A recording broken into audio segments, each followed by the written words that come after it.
Olá, sejam muito bem-vindos ao meu canal no YouTube. Meu nome é Henrique Caldas, eu sou professor de linguagens há mais de 10 anos e quero falar com você sobre formas técnicas e estratégicas de como se preparar para essa prova. Eu quero que você entenda como a prova de linguagens realmente funciona e que você, meu aluno, que assiste esse vídeo, conquiste mais de 40 acertos no Enem. Mas antes da gente começar, eu quero saber, você já se inscreveu aqui no meu canal no YouTube? Você já assistiu a primeira parte dessa aula? Porque hoje nós vamos falar, nesta segunda parte, sobre a intertextualidade, os tipos de intertextualidade, como isso é cobrado no Enem e, claro, meios de você não marcar o distrator ou a alternativa errada, mas chegar ao gabarito da questão. Se você ainda não se inscreveu no meu canal, se inscreve aqui agora para receber vídeos, aulas, orientações, informações e convites para ter alguns encontros comigo para falar sobre essa prova que tantas vezes é tão mal compreendida. Então, além de se inscrever, curte o vídeo, compartilha e ativa o sininho para que você possa receber outros vídeos como esse. Bem, para a gente efetivamente começar, eu preciso lembrar você que essa é realmente a segunda parte de uma aula sobre intertextualidade. A primeira parte já está aqui no meu canal, você pode ir lá e assistir.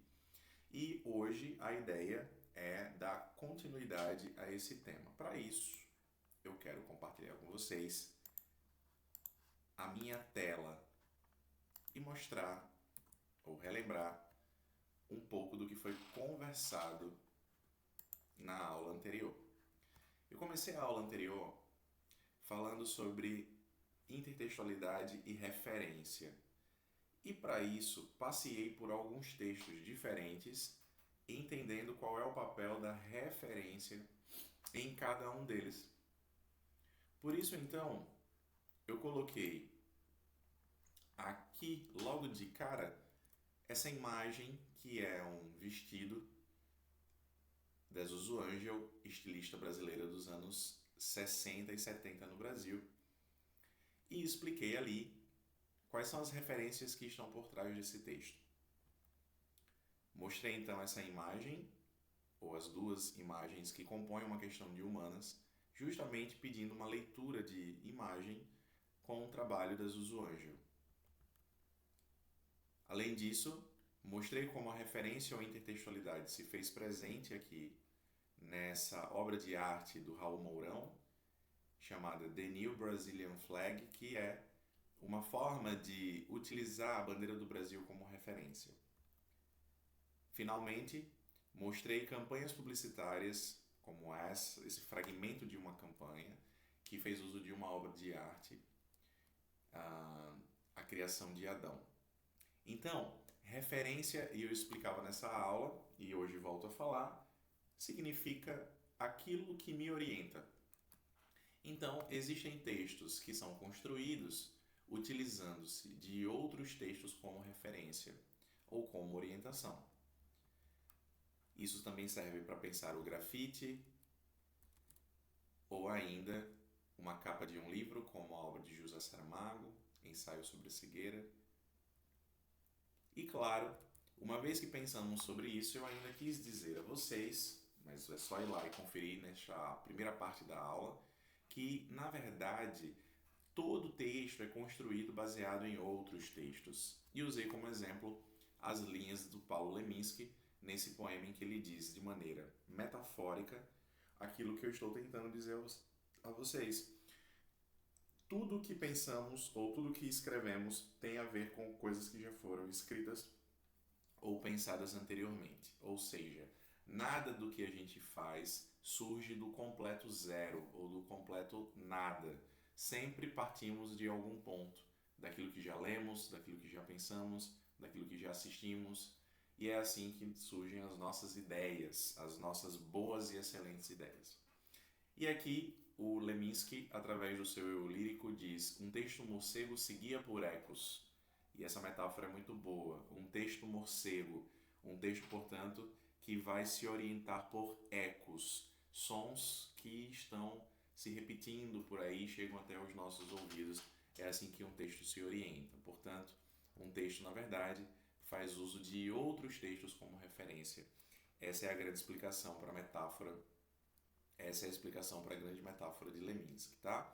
Bem, ainda nesta primeira parte da aula, você vai lá conferir, eu mostrei uma série de campanhas publicitárias, cartazes que no período da pandemia fizeram uso de obras de arte como referência para convencimento do público a respeito do distanciamento social, da higienização das mãos, do uso de máscara, para se proteger ou para nos protegermos da Covid-19. Foi o Ministério da Cultura ucraniano que fez essas campanhas e elas usam da intertextualidade muito fortemente. O que eu quero falar com vocês, dando continuidade agora, é sobre os tipos de intertexto, né? E como é que isso ainda é cobrado dentro do Enem. E quero ilustrar com algumas questões para vocês. Claro, de todos eles, aqueles que mais são cobrados dentro do Enem, e mostrar na prática, com questão, como a intertextualidade aparece de maneira técnica, estratégica e de uma forma que você não caia no distrator, mas sim marque o gabarito da questão, tá? Veja só, nós temos aqui inicialmente 5 tipos de intertexto: a citação, a epígrafe, a paráfrase, paródia e pastiche. Citação é uma transcrição. É quando em um texto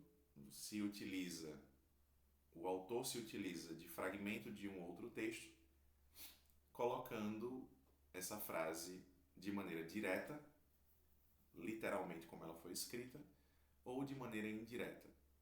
Então, essa citação direta é uma transcrição. Eu trago a frase, o dado, o conceito, a informação tal qual ele ou ela foram construídos. A epígrafe é uma citação em apresentação. É quando então, ao abrir um livro, você encontra na primeira ou nas primeiras páginas uma frase de um outro livro, de um outro autor, ou um pensamento filosófico, enfim, versos de um poema que estão ali ocupando a primeira página, as primeiras páginas do livro como uma apresentação do que virá. É o que uma epígrafe faz. Epígrafe é uma citação com o papel de apresentação da obra que vai se iniciar. A paráfrase é uma citação indireta. A paráfrase é quando a gente fala com as nossas palavras aquilo que já foi dito por alguém. Dessa maneira a gente altera a linguagem, portanto, altera as palavras. Se o texto foi escrito e a gente agora transmite essa informação com imagem, então eu altero a linguagem da palavra para a imagem, ou vice-versa. Se você, por exemplo, ou se nós vamos descrever ou explicar o que está em um gráfico, com números e imagens e traços, enfim, e pirâmides, etc., então a gente traduzindo aquilo para a palavra está mantendo a ideia do texto original, mas alterando a linguagem. Isso é uma paráfrase. Então, paráfrase é a alteração da linguagem, mas a manutenção do sentido. Ou seja, a referência que eu trago para o meu texto permanece ali apenas pelo sentido, mas alteramos a forma de dizer. A paródia merece destaque. Então, é nesse momento que você vai anotar e destacar com mais atenção, porque a paródia é a forma de intertexto mais cobrada pelo Enem. Então, a palavra paródia aparece, assim como parodístico aparece, parodística, mas não é difícil de compreender que as 3 palavras estão dizendo a mesma coisa, né? Então, paródia, parodístico, parodística. Paródia, eu prefiro definir como a alteração da linguagem, mas também a alteração de sentido. Ou seja, na paródia, a gente faz uma mudança na forma do texto, também mudando o sentido dele, né? Ou o seu sentido.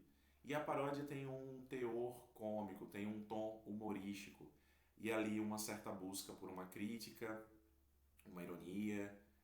A paródia merece a nossa atenção, a gente ainda fala dela nessa aula. Pastiche, esse nome curioso, cuidado porque não é pistache. Pastiche é a manutenção de uma estética, usando então a estética de algum autor ou de algum escritor, mas claro, com um sentido ou significados diferentes. Por exemplo, se eu, enquanto escritor, admiro a forma da escrita de Machado de Assis, posso eu buscar como referência a estética desse autor, mas eu não vou copiá-lo. Então eu uso como referência o seu jeito de escrever, a elaboração da frase, o modo como ele organiza os parágrafos, o uso das palavras, a característica tão marcante da ironia de Machado de Assis. Eu posso utilizar isso enquanto escritor também.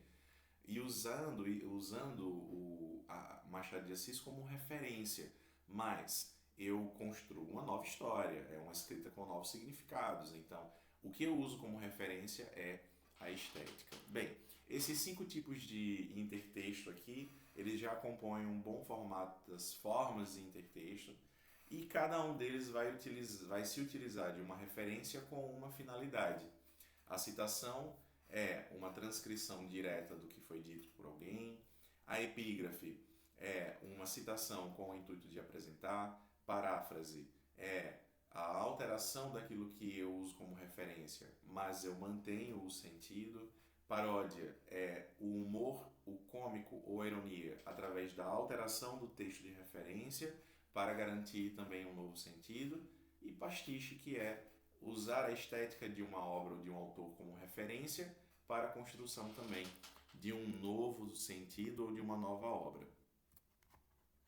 Nós temos, de maneira a se destacar, ainda 2 formas de intertexto que eu coloquei separadamente para vocês olharem com bastante atenção, mas não só olhar, é importante que vocês anotem. 1. A palavra bricolagem está associada à colagem, como o próprio nome diz, porque a bricolagem é o uso de fragmentos de texto para a construção de um novo texto.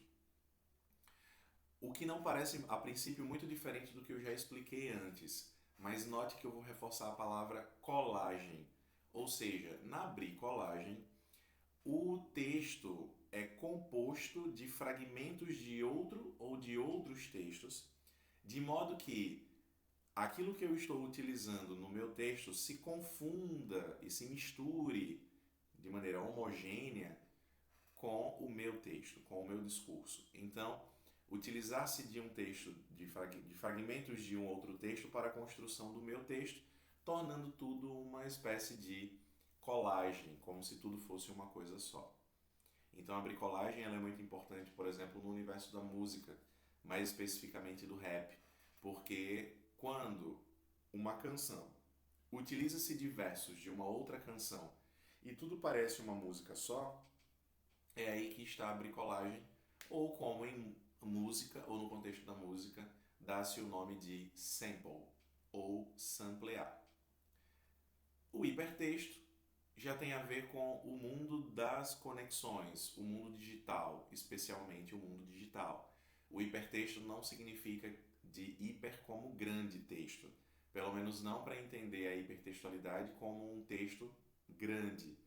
Não é isso que faz o hipertexto. A hipertextualidade tem a ver com a leitura do texto que não se encerra e não tem um fim definitivo, não tem um fim estabelecido. O hipertexto nada mais é do que o hiperlink.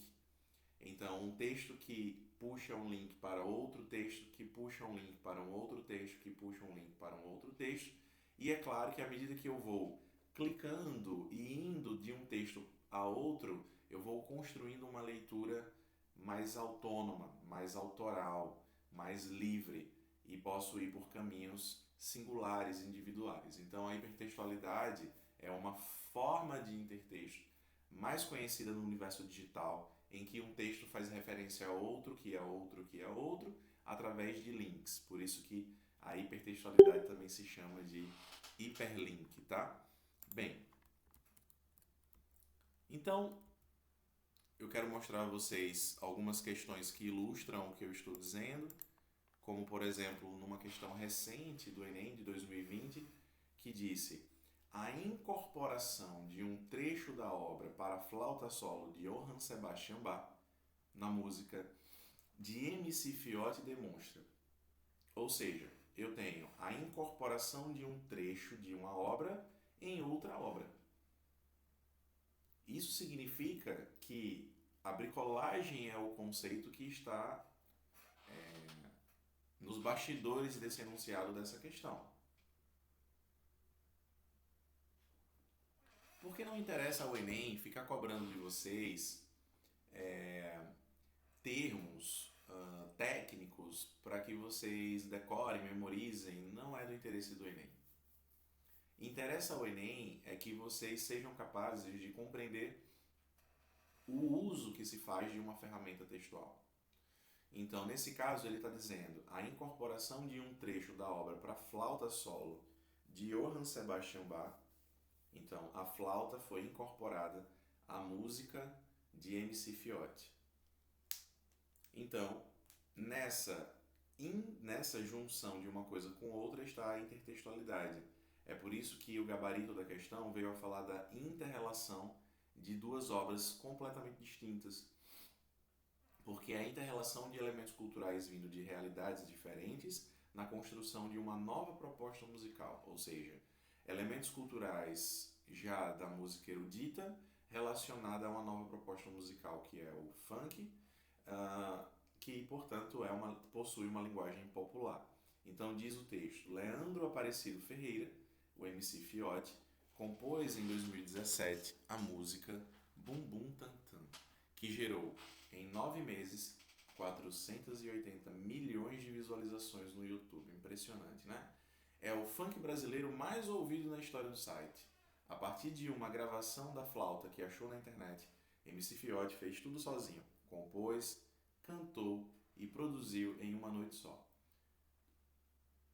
Comecei a pesquisar alguns tipos de flauta, coisas antigas, e nisso eu achei a flautinha do Sebastian Bach.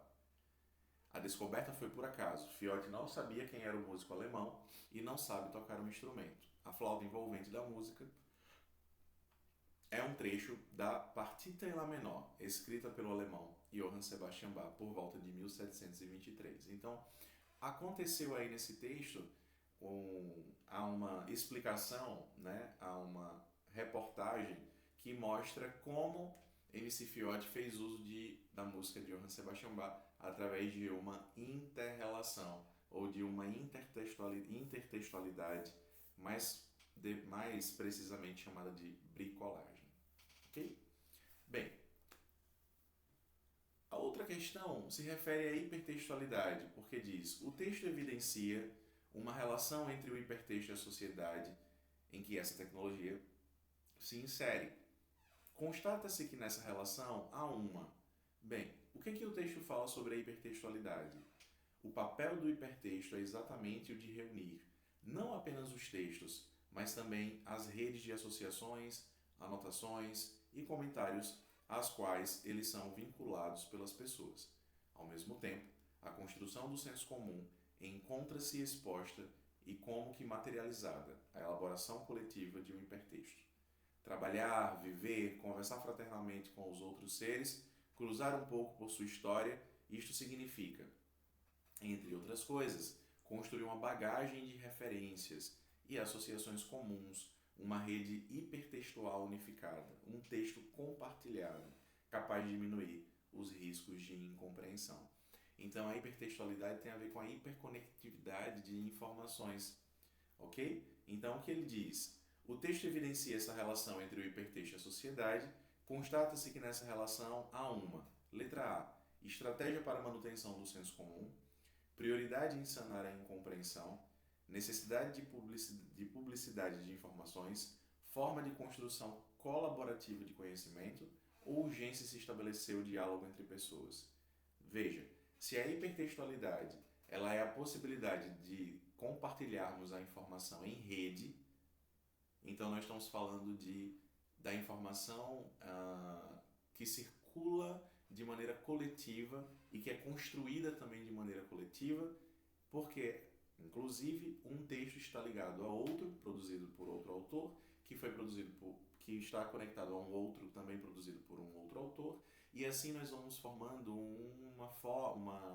uma construção coletiva ou colaborativa de conhecimento.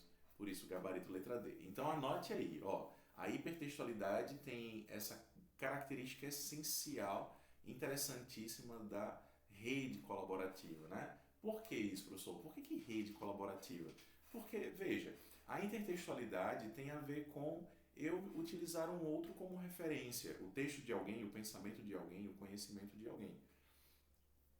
Naturalmente, se eu uso essa rede de informações e compartilho isso em rede, eu também estou construindo conhecimento ou informação em rede. Por isso que é uma característica fundamental da hipertextualidade. Bem, além disso, o Enem também já trouxe, nessa relação intertextual, a seguinte situação. Texto 1 é uma fotografia de Jackson Pollock pintando em seu ateliê. Uma fotografia realizada por Hans Namuth, se é assim que pronuncia, em 1951. No texto 2, nós temos uma obra de arte contemporânea do Vic Muniz, em que ele se utiliza do chocolate como matéria-prima para a elaboração desse texto. Então, você nota que o texto 1 ele foi utilizado pelo texto 2, ok? E o texto 2 está utilizando uma linguagem diferente, porque se o texto 1 fez uso da fotografia, o texto 2 está fazendo uso do chocolate para a construção da imagem. E além disso, o texto 1 não tem a mesma proposta do texto 2, já que o texto 2 vem como uma provocação sobre o uso de determinados materiais não convencionais para a produção da arte. Então, o enunciado diz: utilizando o chocolate derretido como matéria-prima, essa obra de Vic Muniz reproduz a célebre fotografia do processo de criação de Pollock. A originalidade dessa releitura reside na apropriação parodística das técnicas e materiais utilizados. Então, note que nós temos aí a palavra paródia, parodística ou parodístico. Por que uma paródia? Não exatamente por ter humor, a paródia não será necessariamente um texto humorístico, mas você tem aqui uma brincadeira séria, mas uma desconstrução da linguagem do texto original, garantindo ao texto 2 também um determinado sentido. Por isso, gabarito letra A. Então, chamo a atenção de vocês para o fato de que o Enem gosta de cobrar essa tal de paródia. Ok? Lembrando, antes de seguir, a paródia tem a ver com o uso de um texto de referência, alterando a linguagem desse texto e também alterando o seu sentido, o que pode, de maneira bem frequente, acontecer com humor, com comicidade, com ironia, já que a paródia tem esse potencial.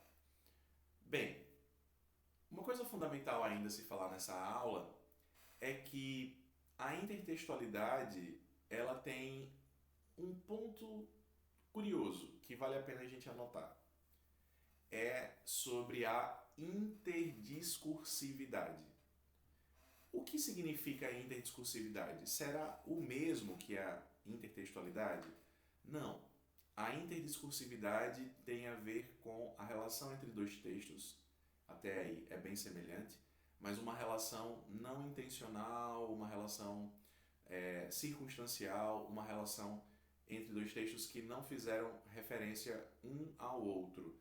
A interdiscursividade nada mais é do que o fato de que os textos encontram entre si semelhanças de discurso, mesmo que eles não tivessem a intenção de sê-lo, ou seja, de um ser referência do outro, tá? É quando você lê um livro e associa a um filme sem que o livro tivesse essa intenção. É quando você escuta uma música e associa a uma série, ou a um livro lido, ou a um poema. Então, quem constrói essa relação de sentidos somos nós, leitores. O que faz todo sentido, porque o que foi que eu disse agora há pouco? Que a intertextualidade ela tem a ver com o fato de que eu escrevo sempre baseado em ideias que já foram construídas anteriormente, mesmo que isso não tenha sido explícito ou intencional. Mas a gente sempre parte de algum lugar na hora de construir as nossas ideias. Por isso que o Enem espera que você seja capaz de relacionar dois textos, identificando como esses textos se comportam, qual é a linguagem comum entre eles, qual é o sentido comum entre eles, qual é a informação comum entre eles. E é por isso que nós temos aqui essa questão que diz: os textos 1 e 2 apresentam diferentes pontos de vista sobre o tema amor. Então veja, o enunciado já está dizendo que os textos 1 e 2 apresentam diferentes pontos de vista sobre o mesmo tema, que é o amor, mas apesar disso, ambos definem esse sentimento a partir da oposição. Então, mesmo que eles tenham pontos de vista diferentes sobre o amor, os dois textos estão se utilizando da mesma oposição para mostrar esses pontos de vista diferentes. Então vamos lá entender o texto 1 e vamos entender o texto 2. Texto 1. Versos de amor a um poeta erótico. Oposto ideal ao meu ideal conservas. Diverso é, pois, o ponto outro de vista, consoante o qual observo o amor, do egoísta modo de ver, consoante o qual o observas. Tem um jogo sintático meio complexo aqui, mas eu explico já. Porque o amor, tal como eu o estou amando, é assim como o ar que a gente pega e cuida. Cuida, entretanto, não o estar pegando. É a transubstanciação de instintos rudes, imponderabilíssima e impalpável, que anda acima da carne miserável, como anda a garça acima dos açudes. Então veja que aqui nós temos um poema que está falando que o amor não está nos instintos rudes, que o amor é imponderabilíssimo, que o amor é impalpável, que o amor, então, anda acima da carne miserável. Ou seja, o amor não está na matéria, no corpo, o amor está na alma. Por isso que o verso fala em transubstanciação, algo que está para além do material. Então, podemos dizer que o texto 1 fala da relação entre corpo e alma, para tratar do amor. Só que o texto 1 fala do amor muito mais ligado à alma do que ao corpo. Vamos ver o que acontece com o texto 2. Se queres sentir a facilidade de amar, esquece a tua alma. A alma é que estraga o amor. Só em Deus ela pode encontrar satisfação, não noutra alma. Só em Deus ou fora do mundo. As almas são incomunicáveis. Deixa o teu corpo entender-se com outro corpo, porque os corpos se entendem, mas as almas não. Então veja que o texto 2 também associa corpo e alma, mas privilegia o amor ligado ao corpo. Então, se o texto 1 relaciona alma e corpo, pensando predominantemente ou preferencialmente na alma, o texto 2 também associa corpo e alma, mas destaca o corpo. Então, é aí onde está o gabarito da questão, ok? Significa então que os dois textos têm em comum o fato de que eles partiram da oposição entre corpo e espírito. Por isso o gabarito letra D.